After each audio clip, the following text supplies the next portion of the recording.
Hi there, welcome back to Psych Solutions. Today's video is part one of a two-part chat about sleep. If you have trouble falling or staying asleep or don't feel rested during the day, this video might give you some insight into why. Part two will be a review of what to do about trouble sleeping. As a psychiatrist, I spend a great deal of time talking to patients about sleep. I've found that resilience, my favorite topic, is proportional to good sleep. In fact, quality sleep is the key to the front door of our house of resilience. On one hand, sleep deprivation is often why we can't have nice things. Our ability to learn new information, consolidate memories, implement new behaviors, and reprogram harmful beliefs requires a fairly well-rested brain. Chances are you already know sleep is important.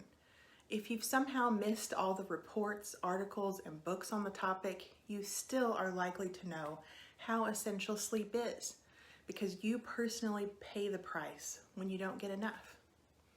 The consequences range all the way from fatigue to delirium, depending upon the severity and duration of sleep deprivation. Yet here we are in the age of evidence-based neuroscience, still not getting enough sleep. Over half of Americans struggle with sleep. Patients I've treated very frequently complain of insomnia. Why is restorative sleep such a problem for so many people?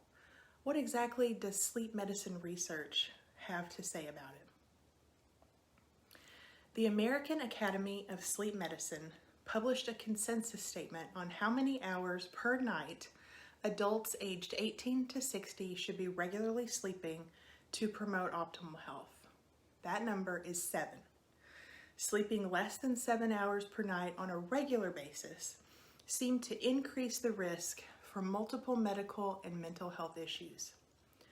Sleeping more than 9 hours per night provided no extra protection or benefit, but they did note that children, people recovering from a sleep debt, and people with chronic illness often need 9 or more hours temporarily.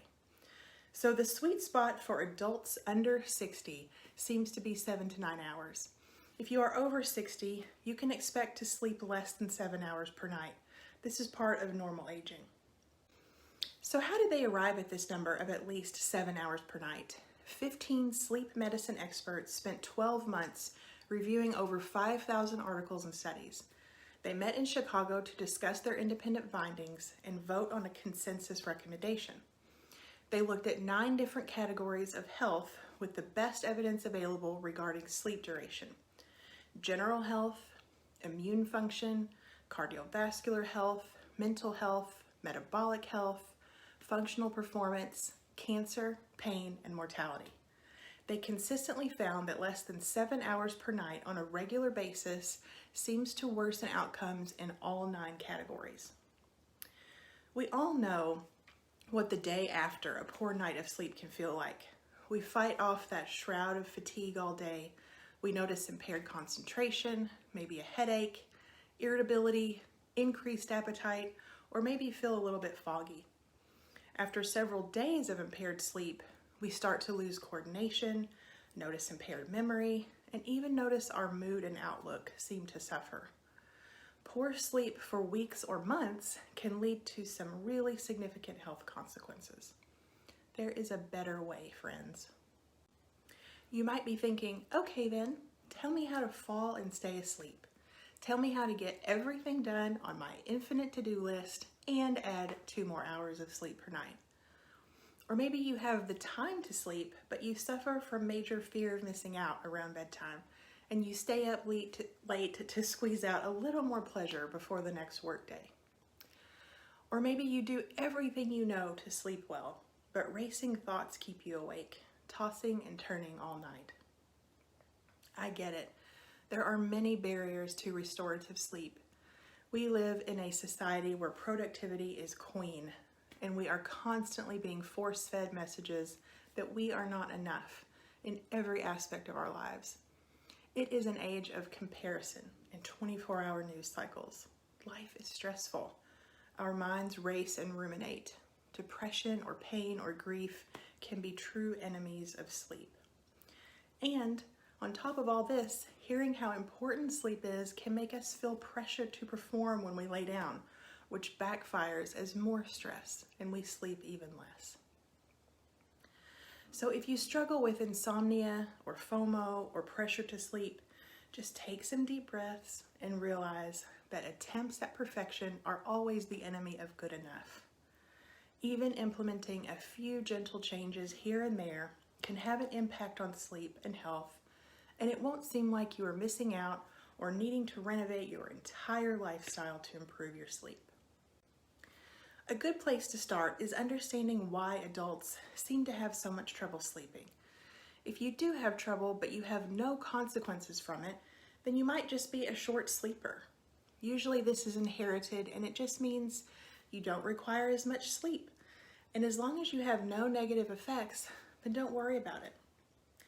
For other troubled sleepers who are experiencing negative effects, let's look at common causes of insomnia laid out in a handy mnemonic: sleep.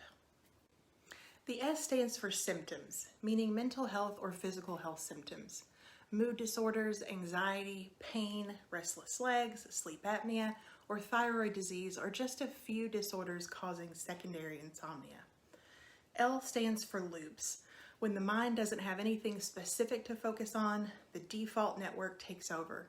These parts of our brain remain active during more passive activities like trying to fall asleep.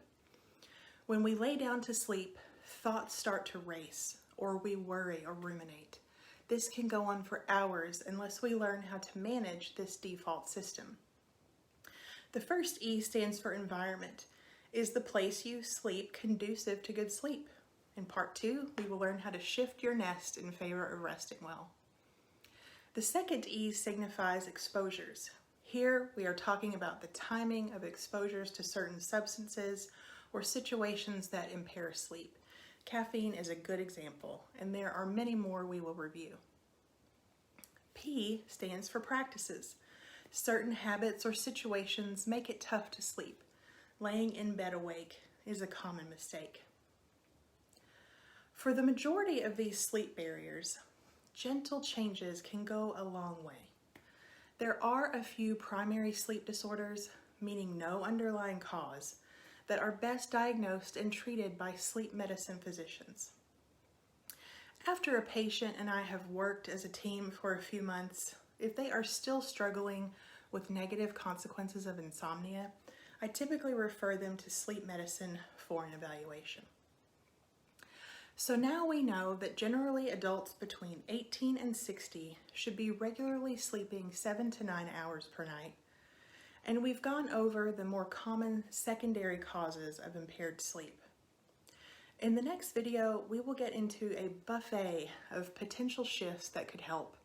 You can pick and choose which changes seem the most realistic to implement into your life. We will also cover how to know when it is time to seek a professional opinion from a psychiatrist or sleep medicine specialist. So stay tuned and thanks for watching.